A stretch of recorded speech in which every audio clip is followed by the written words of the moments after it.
ako'y kangkong. Ito mga Pilipino, dili gid maiwasan na walay bulad, no? So napod bulad saksak. Crackers. Ayan, di matawag na Pilipino kung walay lucky meat. At ito kangkong noodles.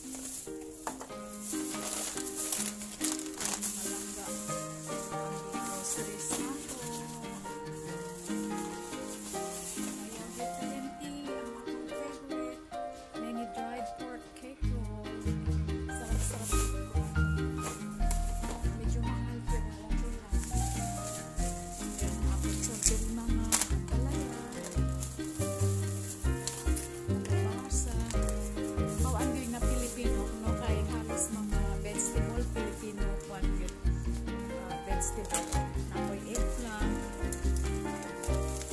Sugo na nato kay para mapantaman. Naapod ko'y kamote.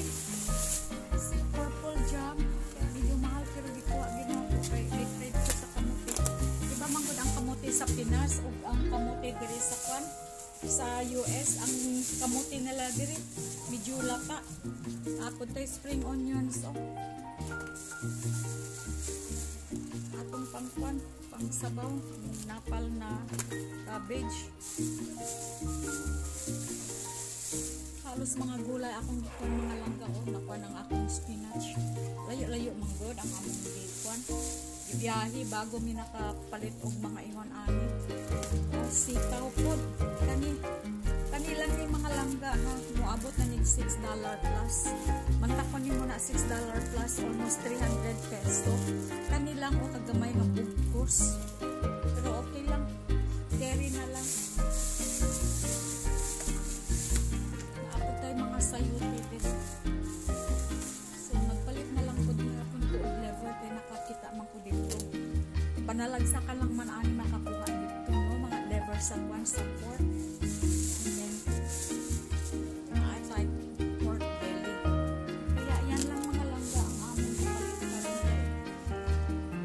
Again pa man sulod ang freezer o ang rep. So nagduha may magpalit ng daghan. Baka bili makuhan ba magkasya. So ganyan din ang mga napalit na mo. Halos mga vegetable ako kayo. That's it for my shopping today. Yan o, mga sariwa ang mga talong. Naapod ko yung mga sayote. Basta may mga ginagmay lang na kwan. Pangsahog-sahog mo. Basta gulay. Kasi minsanan lang gud mi makapunta dito sa kwan sa Asian market. Usahay mo adto mo dito. Wala pod stock kaya usahay maglaay mong buot ba kay naghago kag adto dito and then suddenly walay stock. So this is it mga langga.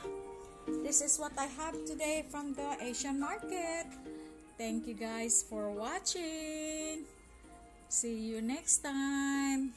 Bye bye.